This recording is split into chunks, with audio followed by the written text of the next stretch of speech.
1946, Cambridge, Reino Unido, nace Roger Keith Barrett, conocido como Syd Barrett. Desde pequeño sintió habilidades por el arte, en especial por la pintura y la música. A su temprana edad de 15 años tuvo su primera guitarra eléctrica y fabricó su propio amplificador. Comenzó a tocar en pequeños grupos de forma experimental. Cuando tenía 16 años falleció su padre, hecho que marcó su personalidad. Cuando comenzó la secundaria en Cambridge High School, conoció a Roger Waters, quien era 2 años mayor que él, y allí también conoció a David Gilmour, quien le enseñó a tocar los primeros acordes de la guitarra. Roger Waters, consciente del talento de Barrett, le invitó a unirse al grupo, llamada The Up-Dubs, conformada por Rick Wright, Nick Mason y Bob Close. Este último tenía más preferencias por el jazz y Keith Barrett tenía más preferencias por el blues, por lo cual hubo un conflicto entre ambos. Finalmente Bob terminó dejando la banda para terminar sus estudios de arquitectura y Barrett se unió al grupo. Además, se unió Chris Dennis como vocalista principal, y ahora llega el punto de quiebre y la razón por la cual este video comienza con la historia de Syd Barrett, ya que fue él quien propuso el nuevo nombre para la banda, el cual fue The Pink Floyd Sound, en memoria de dos viejos músicos de blues, Pink Anderson y Flo Council. Así comienza esta historia, una de las bandas más populares de la música en general, debido a sus melodías psicodélicas espaciales junto a la experimentación sonora, que con el pasar del tiempo evolucionó a rock progresivo con letras de alto contenido filosófico y otras veces de crítica política, y ni hablar de sus portadas de discos que siguen siendo recordadas hasta hoy en día. Así que cómete unos brownies porque es hora de subir del volumen a tus audífonos y altavoces, porque hoy en las historias del rock te traigo la historia de Pink Floyd.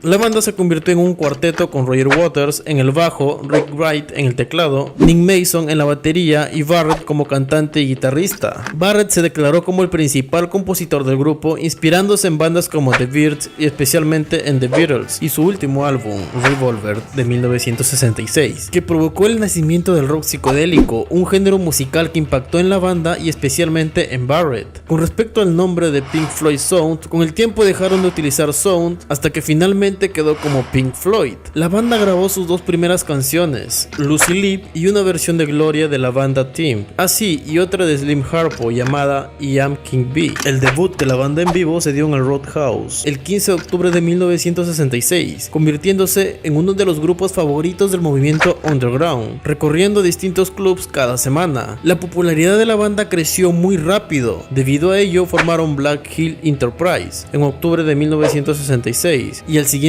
año el grupo firmó un contrato con la compañía discográfica EMI y publicaron sus dos primeros sencillos, Arnold Lane y See Emily Playing. El primer tema se posicionó en el puesto 20 en las listas de éxitos del Reino Unido y el segundo llegó al puesto 6, comenzando a llamar la atención de los medios. La banda no tarda en lanzar su primer álbum de estudio y el 5 de agosto del 67 lanzan The Piper of the Gates of Dawn. El disco fue compuesto en su mayoría por Syd Barrett, pero con los aportes de cada integrante de la banda, con letras sobre el espacio, gatos, espantapájaros, gnomos, bicicletas y cuentos de hadas. Además, instrumentales con muchos matices de música psicodélica, con raíces de blues, folk galés y experimentación sónica. Está de más decir que las letras son surrealistas y a menudo folclóricas. El disco fue un éxito en Reino Unido y alcanzó el puesto 6, y en la actualidad está considerada como ejemplo por antonomasia de la música psicodélica británica, quizás porque la música refleja la mejor tecnología electrónica de la época, destacando el uso de paneo estéreo, pero bueno, a lo largo de este periodo, la banda emprendió una gran gira con Jimi Hendrix, lo que ayudó a incrementar la popularidad del grupo. ¿Y qué hemos aprendido en este canal cuando una banda llega a la popularidad? Sí, consigo también llegan las sustancias ilícitas, los narcóticos pues, o mejor dicho, el administrador independiente exclusivo. El LSD y el estrés recayó en la salud mental de Syd Barrett, volviéndose cada vez más violento e impredecible. Las presentaciones en público músicos se volvieron un desastre ya que era incapaz de tocar la guitarra y cantar, así que en diciembre del 67 contactaron a un amigo de Barrett que frecuentaba en los conciertos, un tal llamado David Gilmour, para que apoyara en la banda con la guitarra o cantando, si es que a Barrett le daba uno de sus bloqueos, así que aceptó. Pero todos eran conscientes que la banda no podía continuar así, ya que las nuevas composiciones de Barrett se volvieron más abstractas al igual que sus melodías, así que la salida de Barrett se hizo oficial el 6 de abril del 68.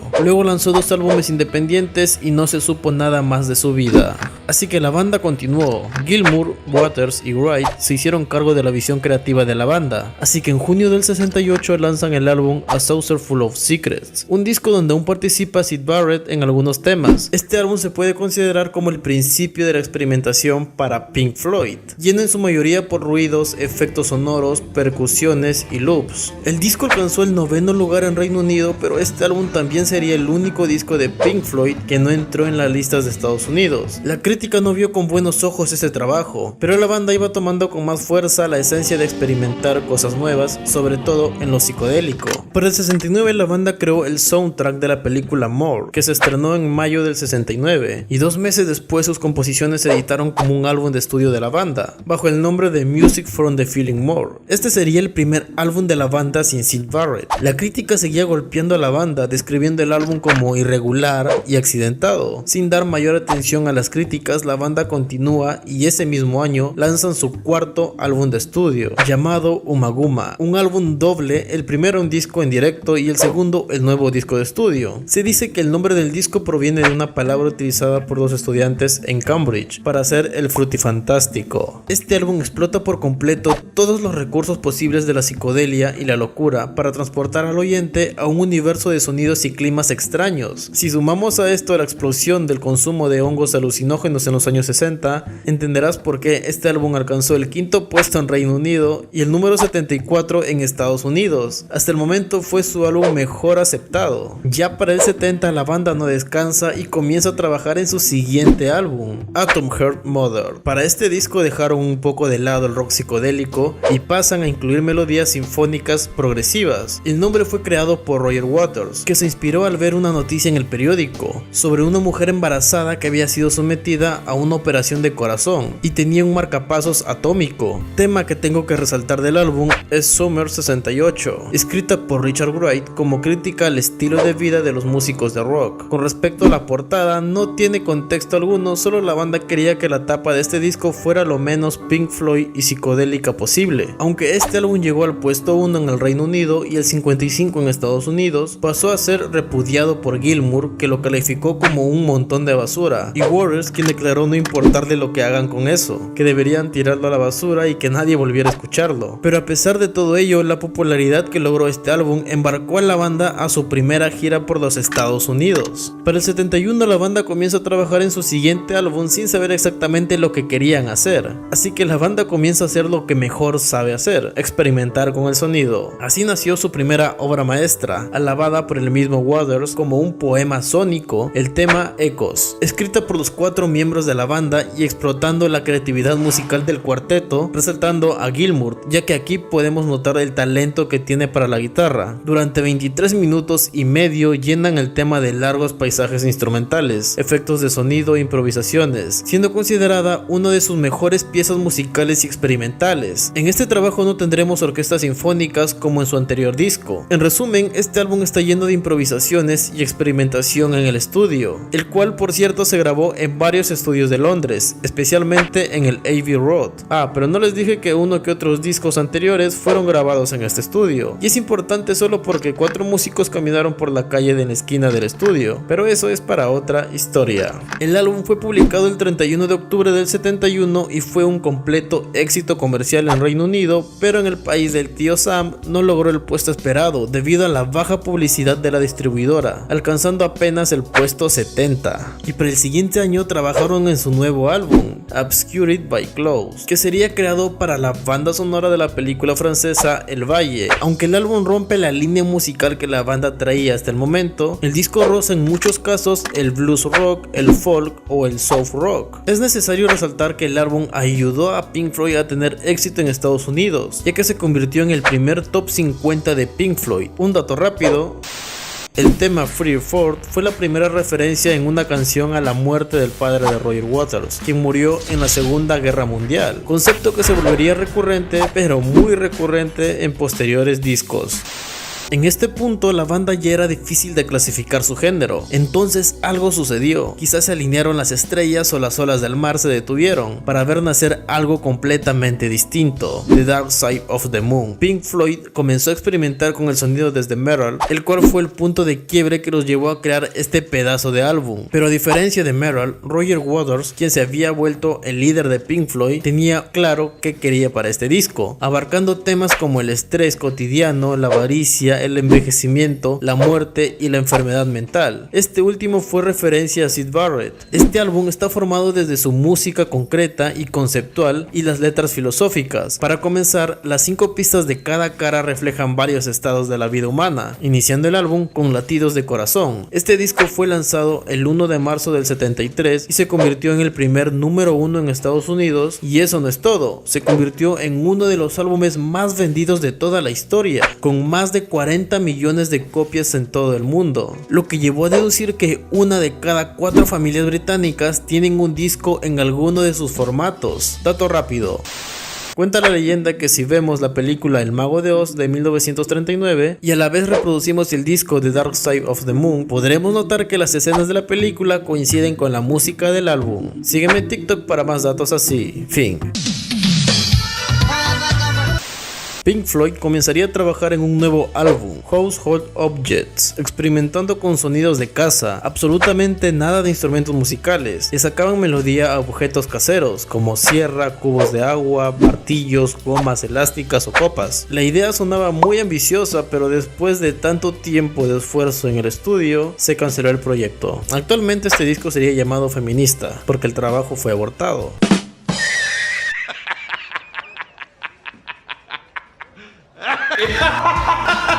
Wow. El increíble éxito de Dark Side of the Moon tenía a la banda completamente bajo presión, porque estaban buscando la manera de mantener ese éxito que les había traído el disco, pero la banda lo fue asumiendo poco a poco, luego de una larga gira europea que les sirvió como inspiración para seguir componiendo durante el tour. Así que en el 74 comenzaron a grabar en los Abbey Road Studios de Londres con una temática acerca de la ausencia del sentimiento humano en el mundo de la industria musical, además de los problemas mentales, haciendo referencia al anterior miembro de la banda, Syd Barrett. Dato rápido. Barrett apareció en el estudio mientras mezclaban los temas. Nadie pudo reconocerlo ya que había subido de peso y se había afeitado la cabeza con todo y cejas. Cuando la banda se dio cuenta, quedaron estupefactos. Waters se sentía muy mal por la condición en la que se encontraba. Barrett confesó que en casa tenía una refrigeradora muy grande y estaba comiendo muchas chuletas de cerdo. Desde ese encuentro, Syd se fue sin despedirse y no lo volvieron a ver hasta su muerte en el 2006. Así que no me queda nada más que decir que larga vida a Syd Barrett. Fin. El disco Wish You Were Here fue lanzado el 12 de septiembre de 1975 y fue un éxito al instante. Es más, la compañía discográfica EMI ni siquiera pudo editar las suficientes copias para satisfacer la demanda. Al comienzo recibió críticas positivas y negativas, pero con el tiempo fue considerada una obra maestra. Wright y Gilmour confiesan que es su álbum más completo y favorito de Pink Floyd. Y a estas alturas, Roger Waters ya se sentía dueño de la banda y obligaba al resto a ejecutar sus ideas, así quieran o no. Gilmour confiesa que esta actitud de Roger era como la de un macho dominante en una manada. Después de este punto ya se puede sentir la tensión e incomodidad entre los miembros del grupo. En esta situación entraron a grabar su siguiente trabajo en su propio estudio, en un edificio de 3 pisos que habían comprado. El proceso de grabación se vio manchada por los primeros signos de discordia por Roger Waters. Para entender el concepto del álbum tenemos que entender por la situación que cruzaba Inglaterra en el 76, el cual fue un periodo dominado por la industria, la violencia radical, la alta inflación y el desempleo. También tengo que resaltar que comenzó a sonar el punk rock en el circuito underground, género que nació en Perú en el 64 con los Psychos, pero ya ese es otro tema. El álbum está basado en términos generales en la fábula política de George Orwell, Animal Farm, donde varios grupos de la sociedad están representadas a través de diferentes animales, perros como los representantes de la ley, cerdos como implacables mandatarios y ovejas como peones descerebrados. Mientras la novela se enfoca en el comunismo, el disco es una crítica directa a la sociedad de consumo. Entonces, el álbum fue lanzado al mercado el 23 de enero del 77 bajo el nombre de Animals y fue un éxito indiscutible. En la portada aparece Algie, un cerdito inflable entre dos chimeneas de una estación eléctrica de Londres. En la gira de promoción del disco sucedió un incidente realmente vergonzoso, por no llamarlo repudiable. En julio del 77, en el Estadio Olímpico de Montreal, sí, Montreal, mismo estadio donde Miss Axel le dio un ataque de ira cancelando el concierto y todo terminó en desastre. Bueno, en Montreal el público pedía Money, entre otros temas, lo cual enfureció a Waters. Al final del concierto pidió que un seguidor se acercase y lo escupió en la cara por pedir canciones. Te me caíste, viejo, antes eras chévere. ¿Qué te pasó, viejo? Antes eras chévere. Todavía soy. Nah, has cambiado, viejo.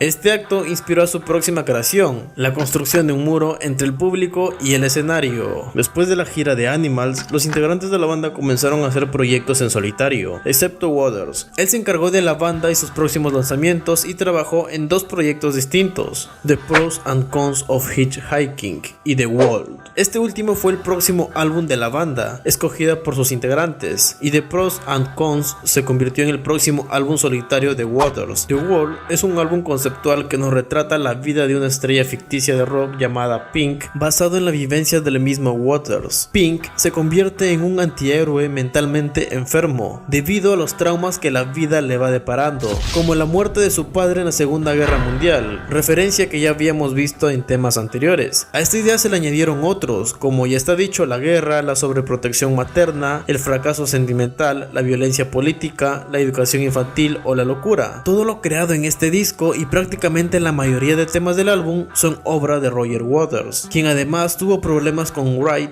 lo cual su aporte fue minimizada y finalmente despedido durante las grabaciones, pero lo volvieron a contratar para los conciertos en directo, siendo el único integrante que cobraría por la gira, ya que sus actuaciones costaban de gran infraestructura, porque se construía un muro conforme iba avanzando el concierto, algo muy revolucionario para la época, pero costaba demasiado dinero. Bueno, el álbum fue lanzado el 30 de noviembre del 79 y es considerado uno de los mejores álbumes de rock de toda la historia, junto con The Dark Side of the Moon. Además, también se lanzó una película al respecto. Y así llegamos a 1983, la caída de Pink Floyd.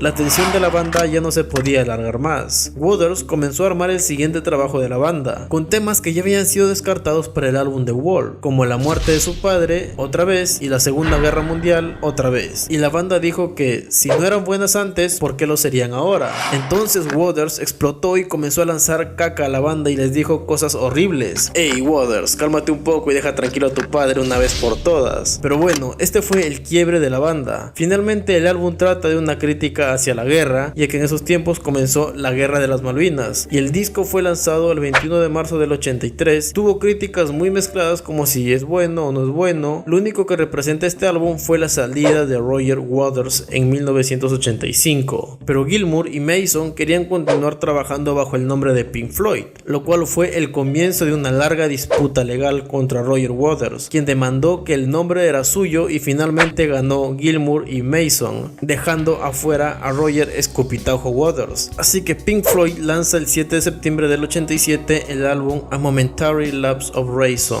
El disco alcanzó el tercer puesto en Estados Unidos y contó con la aportación de Richard Wright. Aunque el álbum obtuvo críticas negativas, además que Waters ridiculizó el álbum, pero nadie lo hizo caso porque estaba hablando por la herida. La exitosa gira mundial superó en ventas a su anterior álbum, The Final Cut, el cual ni siquiera tuvo una gira promocional. Y así esta historia va llegando a su fin. En el 94 lanzaron The Division Belt, un álbum compuesto en gran mayoría por David Gilmour y el tecladista Richard Wright. El disco está formado por temas como la comunicación entre las personas o la falta de ellas, acompañado de otros temas relacionados como el aislamiento, la ambigüedad enfermedad, el enfrentamiento o la autodefensa. El álbum fue muy bien recibido y logró los puestos número 1 en Reino Unido y Estados Unidos, pero tuvo críticas muy duras, simplificando el álbum como avaricia de seguir lucrando con Pink Floyd. Además, ya era otra época, el género del rock había evolucionado y habían llegado otras bandas como Pearl Jam, Nirvana, Guns N' Roses y Metallica, y Pink Floyd ya era historia para la industria musical del momento. En el 96 la banda entró al Salón de la Fama del Rock and Roll,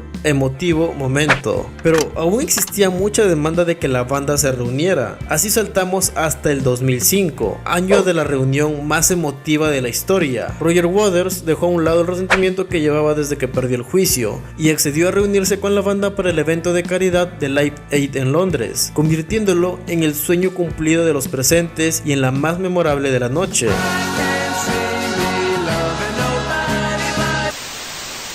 Después de su presentación, hubo una propuesta y ofrecieron a la banda 250 millones de dólares para salir de gira, pero las diferencias entre Gilmour y Waters los llevó a rechazar el dinero. Y bueno, hasta aquí llega esta historia. En el 2008 falleció Richard Wright, así que no me queda nada más que decir que larga vida a Richard Wright. Luego Pink Floyd lanzó otro álbum en el 2014 y cada quien continuó con su camino con proyectos muy exitosos. Pink Floyd ha marcado en la cultura. Roger Waters pudo haberse excedido en su momento, pero esto no quita que sea un genio al momento de componer, y en gran parte es el responsable de los discos más exitosos de la banda, al igual que Gilmour, Mason y Wright. La experimentación, lo progresivo y la psicodelia los han llevado a ser eternos, así sea difícil verlos juntos otra vez. Pink Floyd está plasmado en la historia de la música en general, con más de 280 millones de álbumes vendidos en todo el mundo, así que demos gracias al padre de Roger Waters, y no me queda nada más que decir que larga vida a Pink Floyd.